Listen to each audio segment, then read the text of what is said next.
crackdown. They're rude, they're arrogant, they feel they are entitled. Safety concerns after reports of aggressive and stunt driving in Tecumseh. Plus, devastating consequences. When sales fall, production falls, and when production falls, batteries aren't needed. More reaction after automakers call on Ottawa to scrap EV mandates. And happy 4th of July. Happy 4th of July, guys. Happy 4th of July. Windsorites wish our American friends an enjoyable holiday.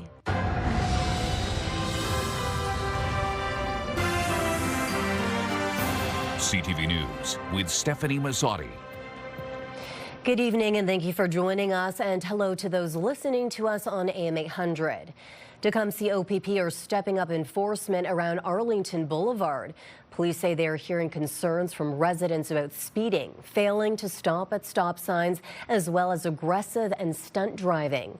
Chris Campbell joins us now with an update. Chris, this is more than just simple road rage that they are seeing in this area.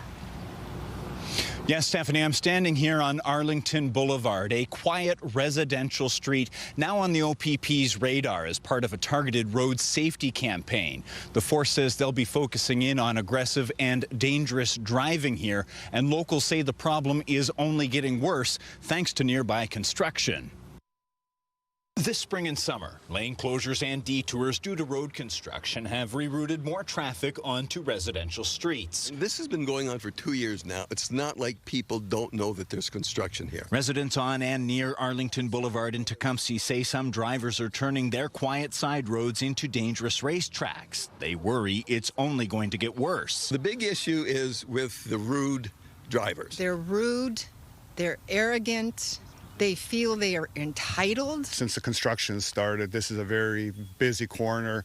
Cars are constantly flying back and forth here. Police say they're hearing concerns about speeding, failing to stop at stop signs, as well as aggressive and stunt driving. So they're stepping up patrols over the next few weeks. Police presence may stop people speeding when they see the police, but really what we need and what we've been asking for a long time is some traffic calming measures. Residents say road rage earlier this week landed a neighbor in hospital with a brain bleed. It's been an escalating problem. People's tempers are running high. We all, I'm sure, are guilty of yelling out to cars to slow down, and it's unfortunate that a driver now took to violence in order to address their own frustration. This could have all been prevented. People are just flying down because they're impatient. They can't go through a small stretch of road. If you go the detour, it's 2 minutes. We take these complaints very seriously. Deputy Mayor Joe Bacchetti says balancing road improvements with safety is a priority. One of the things he wants to present at budget time is safe school routes. What that means is whenever you go outside your door, if you're a child going to school, you have to be able to get safely to a school using a sidewalk. And so perhaps a sidewalk gap analysis is warranted. He says improvements like that take money, but all areas of the town need to be considered. We need to look at all these areas, these dangerous roads that do not have sidewalks, and that we put something in place and we have a report coming back to council with budgetary impact, and hopefully we can get that passed and get things in a project going so that we can make these roads more safe. The enforcement effort runs through the summer, and the OPP say repeat offenders will face escalating consequences. Meantime, I'm told ongoing construction along Riverside Drive will continue into the fall. Stephanie? Again, please drive safe when behind the wheel. Chris Campbell tonight. Thank you, Chris. The 401 between County Road 46 and Puce Road was closed for several hours today following a 3-vehicle crash. This collision happened around 10:45 this morning. OPP say 2 of the drivers were injured, 1 seriously. The 3rd driver was uninjured. Police say an Orange Air ambulance was at the scene but was not used for transport. The highway reopened around 4 this afternoon. A 29-year-old woman from Ridgetown is dead tonight following a crash Thursday morning in Chatham, Kent. The collision happened on Longwoods Road between Wallace Street and Pitt Road just after 10:30. The woman was rushed to hospital with serious injuries but later died. The driver of the second vehicle, a 29-year-old man from Thamesville, was also taken to hospital with minor injuries. A Chatham-Kent officer has been charged and suspended with pay after a traffic stop on Highway 3 in Leamington. OPP say Constable Trent Fox is facing charges of operation while impaired, failure to comply, dangerous operation, and resisting a peace officer. His driver's license has also been suspended for 90 days and his vehicle impounded for a week. Fox has been with Chatham-Kent Police for 2 years and was off duty at the time. A report of an attempted abduction in Comber has been found to be unsubstantiated. Lakeshore OPP were called to a park on Abbott Avenue on Monday for a possible abduction attempt. The crime unit has determined there was no threat, no abduction attempt, and no risk to public safety. Still, OPP are reminding parents to stay vigilant and to talk with their children about safety, especially when it comes to interacting with strangers. Health Canada says a licensed medical marijuana grow-op in Merlin exploited regulatory loopholes, leading police to seize nearly 3,000 cannabis plants. The plants, according to police, had an estimated street value of $2.7 million. The Talbot Trail operation exceeded authorized plant limits. 2 men from Merlin, ages 47 and 39, were arrested and charged with growing from illicit seeds. 2 days later, following a referral from Health Canada, Chatham-Kent Police raided 2 Pattison Avenue sites licensed for 4 people to grow 438 plants each for municipal purposes, but were growing commercially instead. Another 23,000 cannabis plants valued at approximately $23.4 million were seized. Police say charges are anticipated in the coming weeks. Police seized 5 kilograms of what is suspected to be cocaine in a cross-border drug trafficking investigation that began in April. This investigation involved the Windsor Border Enforcement Task Force and Canada Border Services. On June 24th, officers conducted a traffic stop in Essex County, seizing the drugs, 3 cell phones, and just under $500 in cash. A 37-year-old Windsor man was arrested and remains tonight in custody. For the 3rd time in just over a week, Chatham-Kent Fire and Rescue were called to Wheatley for a strong odor of gas. The odor again at 35 Talbot Street West, the library. Emergency crews actively monitoring the situation for several hours. Just before 2, the municipality said the venting had stopped and there is no risk to public safety. CTV meteorologist Gary Archibald joins me now for a first look at the scorching hot conditions we are seeing. Gary. It looks like temperatures will be at least 5 to 7 degrees above seasonal as we head towards the weekend. Above seasonal today, and the heat and humidity combined made it feel like the mid-30s at least. And then, of course, we saw some of those clouds rolling through parts of southern eastern Michigan near us here in extreme southwestern Ontario. And a blanket of fuchsia, that color, and indicating that we are in a heat warning. Excessive heat and humidity will make it feel like the low 40s, so do take care staying cool and hydrated. And of course, no pets or people in cars. Obviously, we want to make sure everyone is safe. Unattended pets, by the way, shouldn't be forgotten. That can always be a major issue. I'll break down whether or not we'll see some cooler air by Monday. That's just ahead. Automakers are asking the federal government to scrap target requirements for electric vehicle production, saying the mandate is impossible to achieve. 8.7% of vehicle sales last month were electric. Brian Kingston, president of the Canadian Vehicle Manufacturers Association, says there is no way to reach 20% by next year without restricting internal combustion engine vehicle sales by the hundreds of thousands, a move that would be devastating to both the industry and dealerships. Joining me now with more on this and how it's going to affect our community, CTV Robert Lothian. Robert, what do we know? Yeah, Stephanie, so Nexstar Energy remains clear with this. They are moving towards battery cell production and they aren't looking back. But analysts believe new hurdles for the EV sector makes that path towards 100% output far from clear.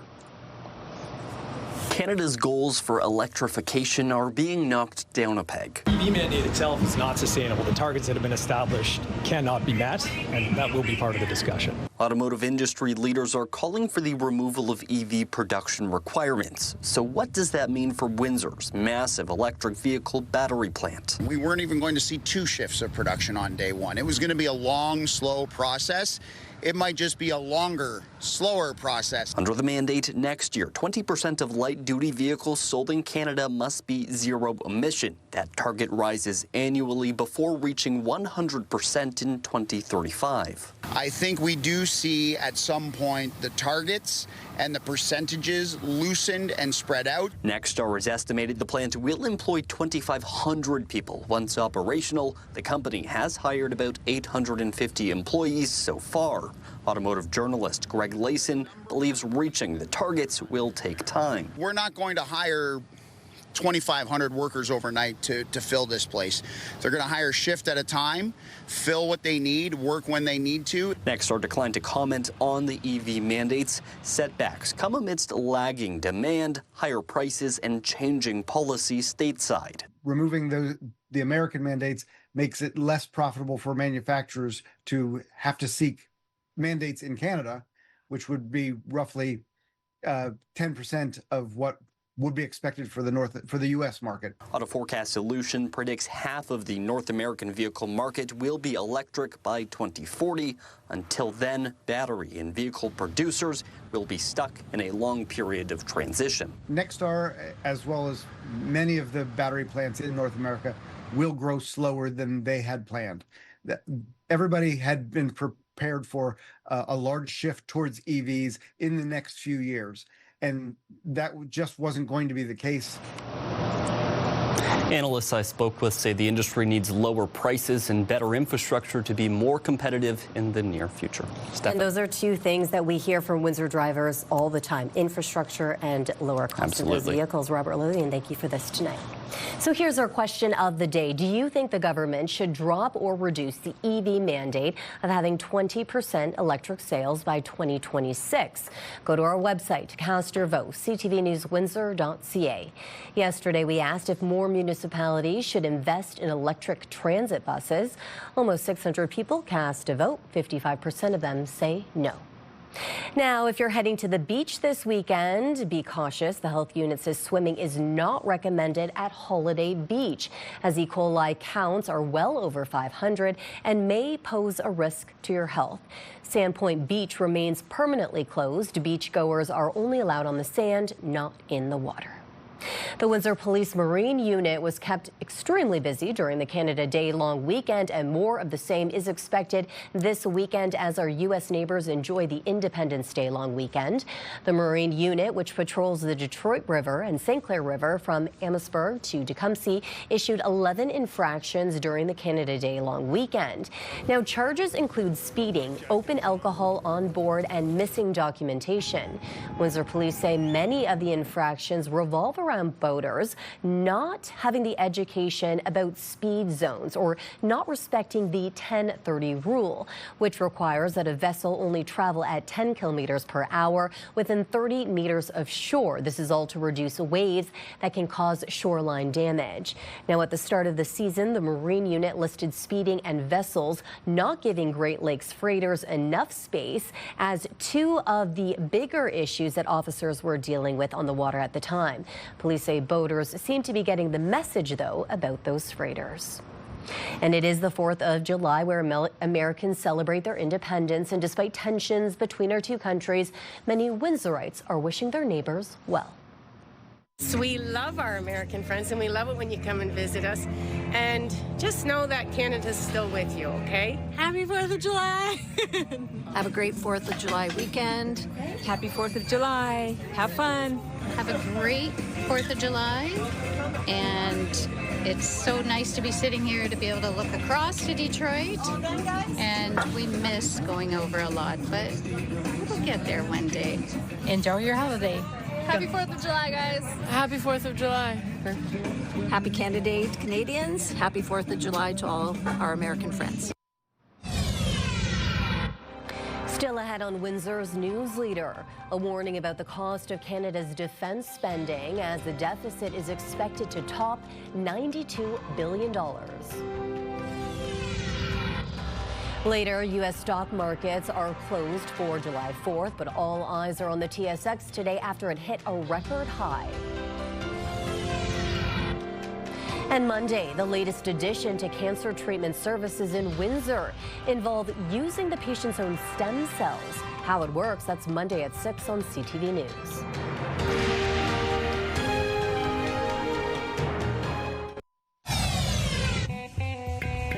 Start your day with the latest local news. By signing up for our newsletter, you'll get direct local content straight from CTV Windsor to your inbox, including top stories, the forecast, and videos. You can sign up at ctvnewswindsor.ca. We have developing news involving a man at the center of a major CTV W5 investigation into an alleged sexual assault ring. Warning, some of the details may be disturbing. A Hamilton man charged following that probe is now facing a new list of charges. Here's CTV's John Musselman. 36-year-old Brian Hayward appeared in a Hamilton courtroom today. He is facing additional charges in connection with an alleged sexual assault ring that was the center of a wide-scale W5 investigation. The new charges come amid an investigation into a network of thousands of men who allegedly secretly drugged their wives or intimate partners, then posted the videos online. Hayward's profile was discovered in the platform where he allegedly uploaded what may be the drugging and raping of at least 5 or 6 different women. Hamilton investigators say there may be more victims out there. We do believe that there would be more victims that may not necessarily know that they were victims of Brian Hayward. We are appealing for anyone that's had contact with Brian in any capacity that they may be a victim to reach out to us and have a conversation with us. Hayward is facing the following new charges, including 12 counts of aggravated assault, administering a noxious substance, administering a drug to overcome resistance, voyeurism, and distributing intimate images without consent. Hayward was arrested back on May 16th after W5 alerted Hamilton police about his potential crimes.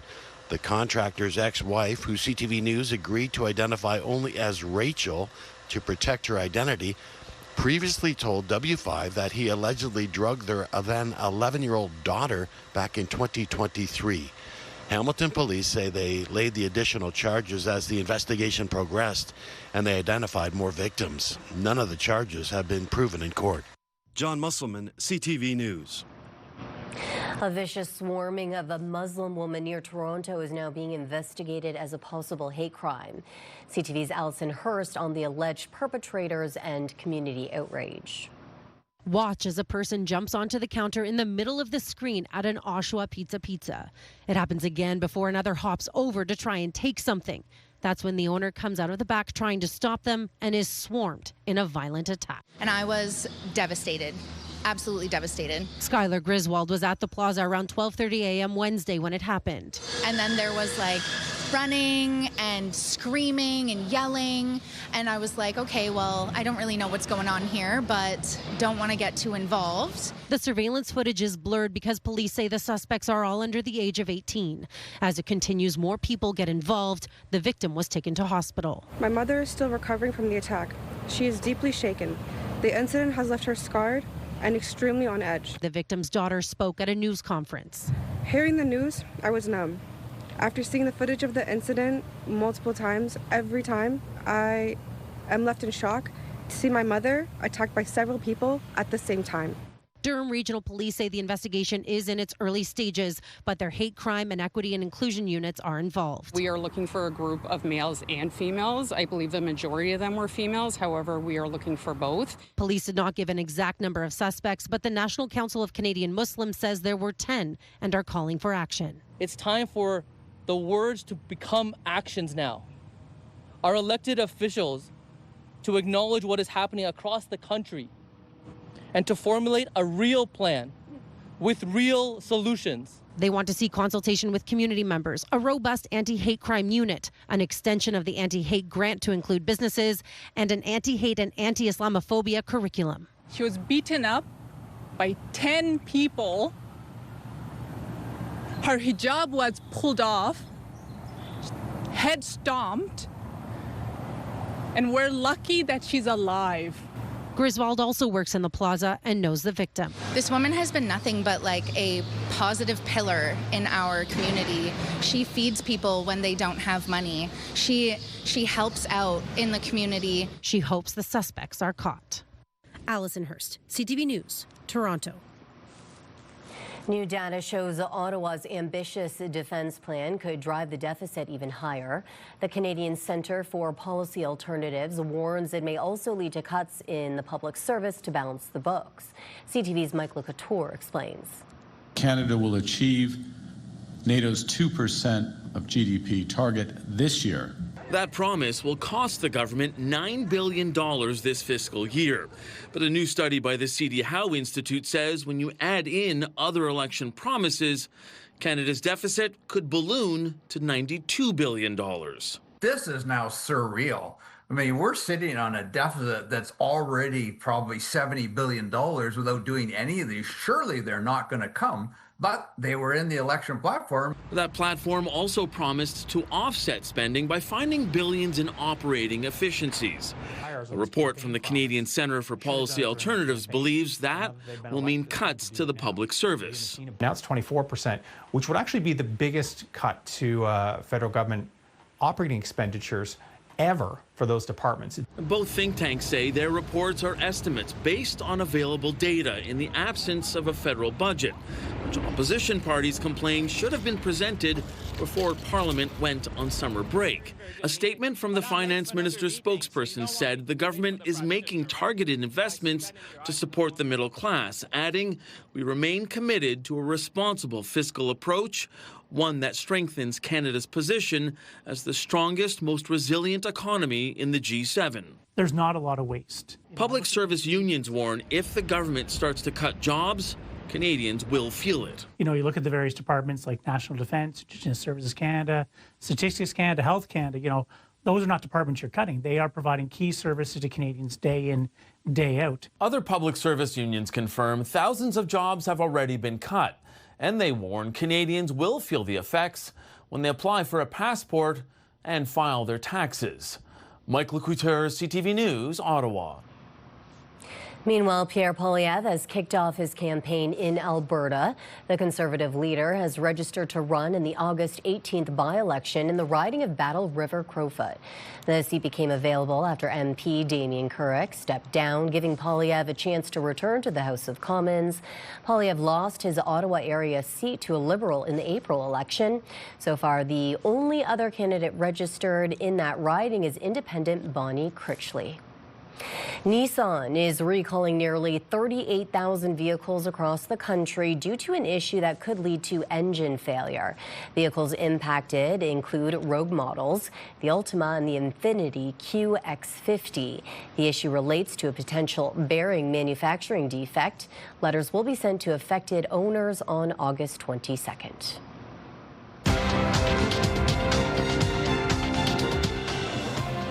A quiet day on the markets with American exchanges closed for the 4th of July holiday. In Toronto, the TSX gained 2 points. The Canadian dollar is down 0.16 of a cent. On commodity markets, gold gained $3.60 an ounce while oil fell 50 cents a barrel. Smoke stress. When we return, new research on just how deeply wildfire smoke affects our health. And it's not just our young lungs. Let's look at our CTV News weather snapshot. Thank you, Linda LeBute, for sending in this image. Just ahead, we'll talk heat warning, how long it will last, how hot it will feel next.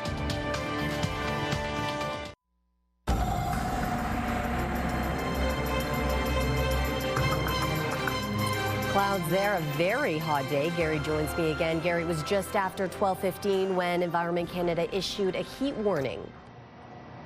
Heat warnings in place for the next 2 days. Warm, above seasonal temperatures combined with the humidity could make it feel like the 40s, low 40s for Saturday and Sunday, and encompasses extreme southwestern Ontario. In fact, 95% of southern Ontario proper is in this heat warning. So let's talk temperatures. And our average temperature for this time of the year is closer to about 27 degrees Celsius. We've reached a high of 30.3. Unofficially, it's felt like about 36 plus across the region. As we look ahead, tonight is still warm and humid, and there's a risk of some scattered showers along a weak cold front moving through.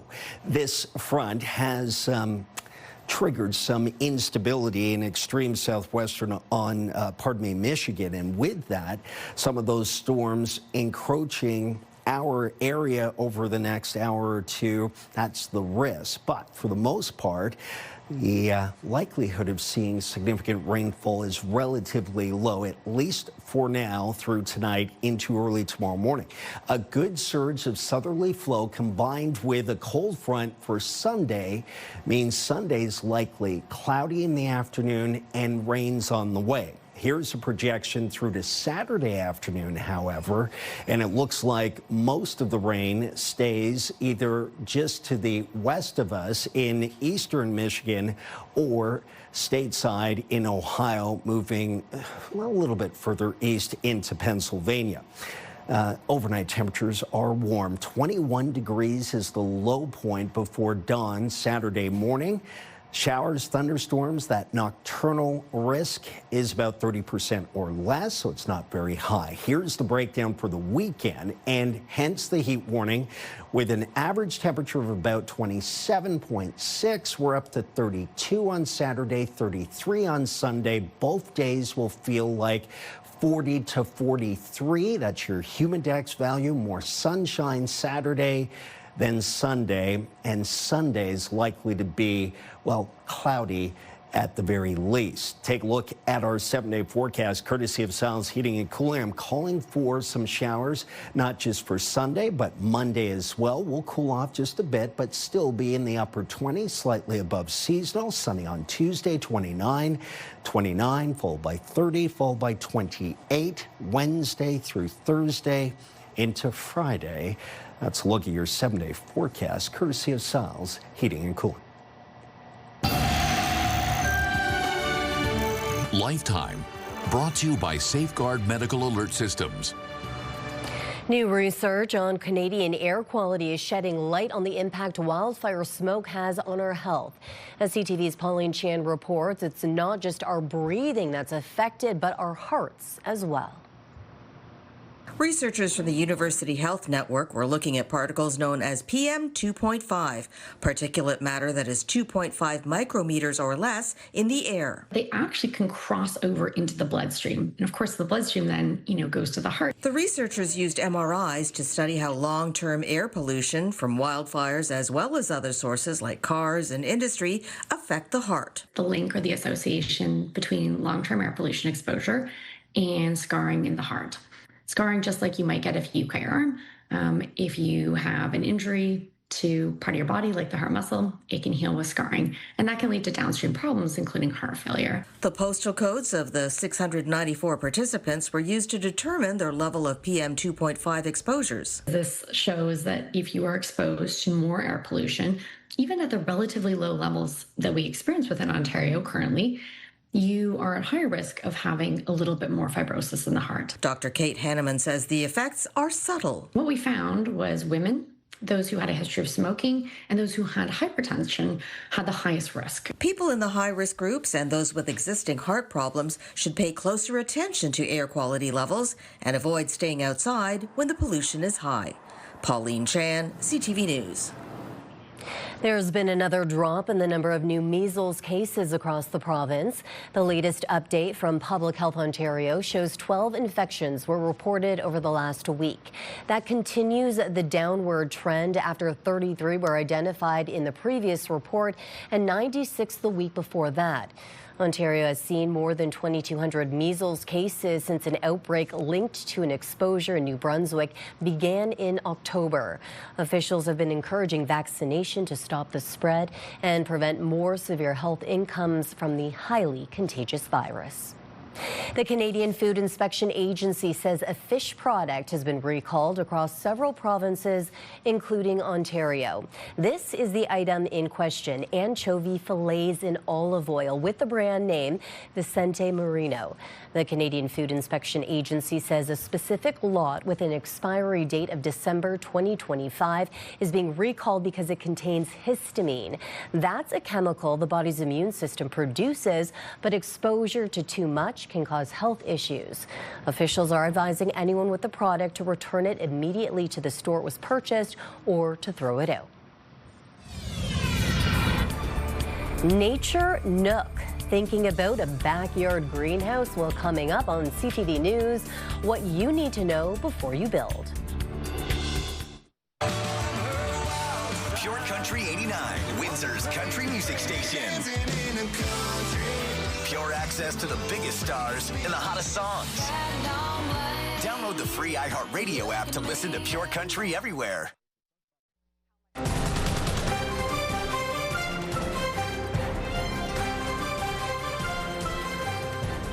A popular beach in Midwestern Ontario saw its iconic sign changed Monday night from Sauble Beach to Saugeen Beach. CTV's Scott Miller has more on the symbolism behind the change. Visitors to Sauble Beach are having to double take today as the iconic sign that greets tourists, which used to say Sauble Beach, changed Monday night. My reaction was, what the heck happened? On the eve of Canada Day, members of the Saugeen First Nation changed the sign at the end of Sauble Beach's main street from Welcome to Sauble Beach to Welcome to Saugeen Beach. It's obviously been decades in the making. We've had a lot of struggles, and I feel like finally we can put our name on it. Following a nearly 30-year court battle, the Saugeen First Nation had ownership of nearly 2.5 kilometers of Sauble Beach's valuable sand returned to them in April of 2023. A change to Sauble's sign was supposed to happen earlier this summer, but it was decided to hold off until the eve of Canada Day. The timing, I think, and for me personally, the timing's perfect.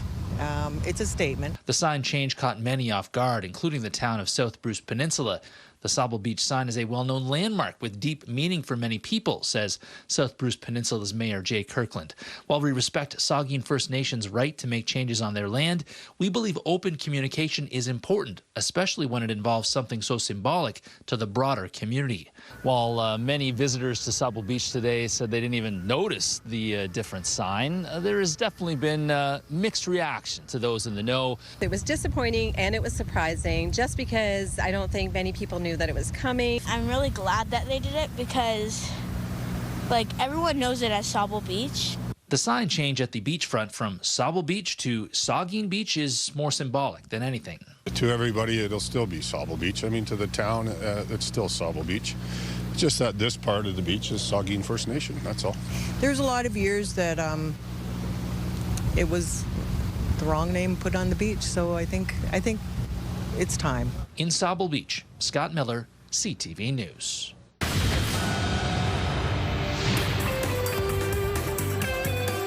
Where were you while we were getting high? British rockers Oasis are launching their first tour in 16 years tonight. The Live 25 reunion tour kicks off tonight in Cardiff. The Gallagher brothers have put their past hostilities on hold and are reuniting for 41 shows. Fans from around the world have gathered in Wales to take in the long-awaited performance. How much fun would this be, though, if you're in the crowd? Right down to see a star like that. Oh, gosh. The so-called greatest show on earth has begun.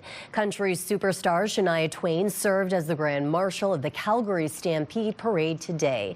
Up to 300,000 people were expected to line the streets for this event. The parade kicks off a 10-day celebration of the Western way of life. It attracted almost 1.5 million people last summer. This would be a medical breakthrough that could save countless lives. And the latest entry in the Jurassic Park saga looks set to stomp its way to a win at the weekend box office. Jurassic World Rebirth stars Scarlett Johansson and Jonathan Bailey in the latest reboot of the franchise. It sees their characters team up to try and retrieve DNA from revived dinosaurs. And as you might expect, not everything goes to plan. Deadline reports the movie could bring in nearly $82 million U.S. over the weekend. It hits theaters Wednesday to take advantage of the long weekend south of the border. Now, we want to hear from you. Do you have a comment or question, an idea for a great story? Text us at 10400. You can send photos and videos as well. I like it. I do. Unscripted, unpredictable, and unapologetic. Wake up with Hannah and Johnny on 93.9 Virgin Radio. This is your CTV Windsor, our community calendar. On Saturday, August 16th, join in on the fun at Burt Weeks Garden for the Tim Hortons Night Run for Maryvale, presented by the Running Factory. See you next time on Our Community. It's time to check in on what's happening now with Melanie Kentner. And Melanie, you have information on a new after-school program that launches in the fall. That's right. The Windsor-Essex Community Housing Corporation is starting a program for children in Windsor's West End. The program is specific to children living in community housing in the Sandwich community. It will provide after-school support, homework help, financial literacy, and sports activities. A summer recreation program already underway has around 100 kids who attend daily. The goal is to have them transition into the after-school program once it begins this fall. We've got more details on the program at ctvnewswindsor.ca. And we also have a story online, Melanie, with an update on EC Row Expressway, all of that construction there. Yeah, lane restrictions on EC Row will continue until August 15th, but 2 ramps have reopened. The expressway remains reduced to 1 lane in each direction between Lausanne Parkway and Bamlow Road for bridge rehabilitation. Stage 2 of the project is switching to the median lanes of the roadway, but the westbound and eastbound on-ramps at Lausanne are now open. Some good news there. You can find more construction stories on our website. And in our social spotlight, this is why you don't ask your kids to help.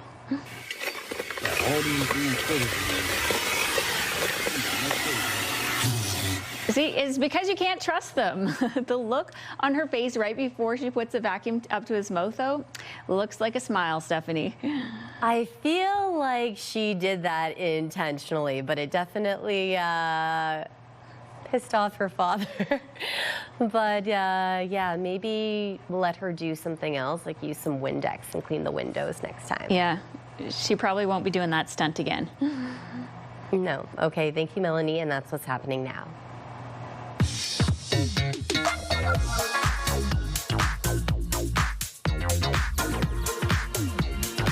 We asked for locations, and we have a beautiful one here on the Riverside Drive. Thanks to Dr. Tony Pattinson and his wife Mary for this beautiful location. And of course, I'm here with horticulturalist Sandy McDonald to talk greenhouses. Now, we have one, a really nice one in the city of Windsor, but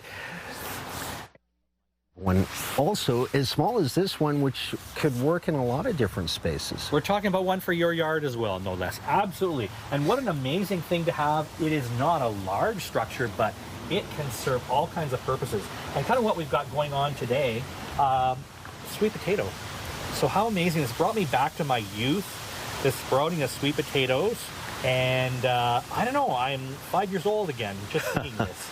And the other amazing thing, too, is they've actually taken some cuttings from the sweet potato, and you can kind of see how they have rooted here in place as well. And, of course, they all have the potential to develop fresh crop of sweet potatoes.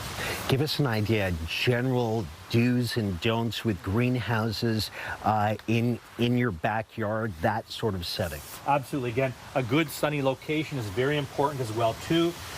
Especially with a smaller structure like this, some protection from wind, which we have in this fantastic garden, very protected. And they provided some winter heat.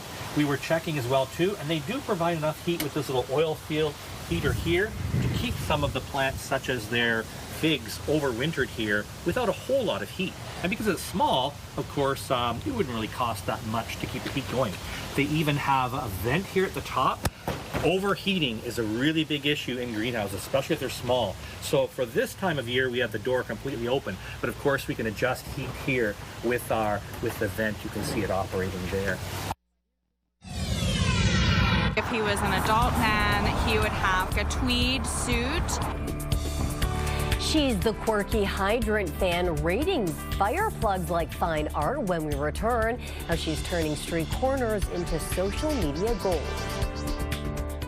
The latest news to start your day. Interviews, conversations with the top officials, the difference makers, and personalities in Windsor, Essex. Only on Windsor, Essex #1 morning show. It's Mornings with Mike and Meg on AM 800.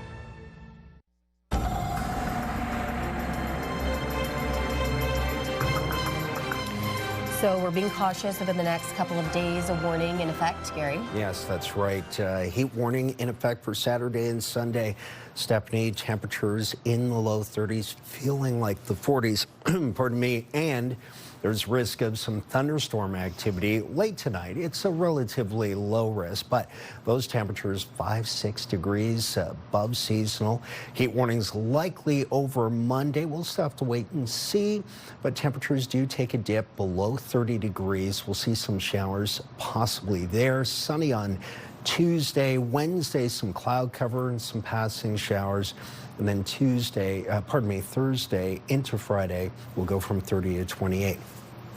Big surge and then a bit of a cool off, but still summer, very summer-like next week. And possibly we'll see some fireworks tonight, July 4th. Yes, of course, that's so if you're right. down by the river. Okay, thank you, Gary. Okay. Ricardo, what's the latest with Mr. Donald Trump? With Mr. Donald Trump, we're looking at some new tariff notes from the president, Stefanie, the U.S. president, saying that he is issuing notices to dozens of countries around the world as to what tariff rate will be slapped on their goods. Trump says those duties will begin collection on August 1st. We'll hear from the U.S. ambassador to Canada why he thinks both countries are eager to get a new trade deal done, and the new report that grades how provinces are doing in knocking down interprovincial trade barriers. We've got those details and much more on the way tonight at 11. Steph. I think all of us are eager to get a deal done, that's for sure. Yeah, I think so. Okay, well, it's not something most people pay attention to unless there's an emergency. A fire hydrant. But for one Vancouver woman, she's turning her interest in hydrants to extinguish negativity. CTV's Adam Swatsky has her story. Although Sadie Morey can't remember the first fire hydrant she paused to appreciate, I get a little thrill every time I find a hydrant. This is the shape I like. she'll never forget when she noticed that some hydrants seemed to be missing around top. I felt like it was really unjust that they didn't have hats. So Sadie started doing research, discovered they just had different shaped bonnets, and then spent the next couple weeks sending countless pictures of the various hydrants she happened upon to her best friend, Renee Furnell. It became a hyperfixation that I was not on the same page with, but you know, I'm being a supportive friend. So Renee encouraged Sadie to start sharing her fire hydrant finds on social media, using the name Hydrant Girl. I look at the fire hydrant and whatever it makes me think of is the story that it gets. You get mad points for the... Sadie, who co-owns a hair salon, assesses the aesthetic of each hydrant and records her comments on qualities ranging from design... My favorite thing about these is how they have 4 stem nuts. ...to condition... Keep going, nature. You reclaim that fire hydrant.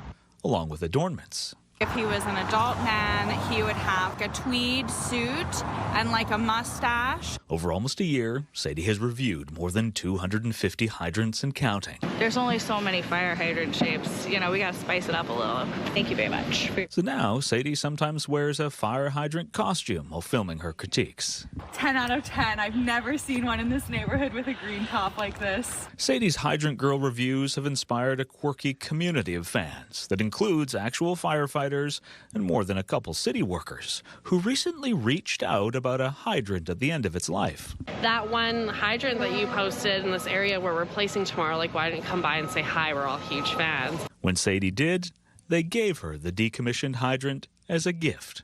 Just brought a lot of fun into my life, a lot of laughter. And while it's been said we should take the time to stop and smell the roses, Sadie and Renee are also inviting us to start pausing to appreciate the potential of a fire hydrant to extinguish negativity. Find pleasure and goodness in the little day-to-day things in our lives. Adam Sawatsky, CTV News, Vancouver.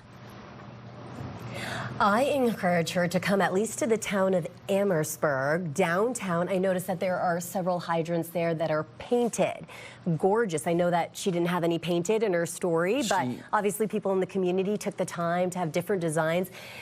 Many of our viewers will know exactly what I'm talking about. She needs to take this cross country. Yeah, yes, absolutely. of course. I think we got some 10 out of 10 hydrants in Windsor, Essex. I agree. Send pictures to her, yes. right? Via Twitter, Instagram, whatever. Yeah. Hey, my dog likes I'm sure.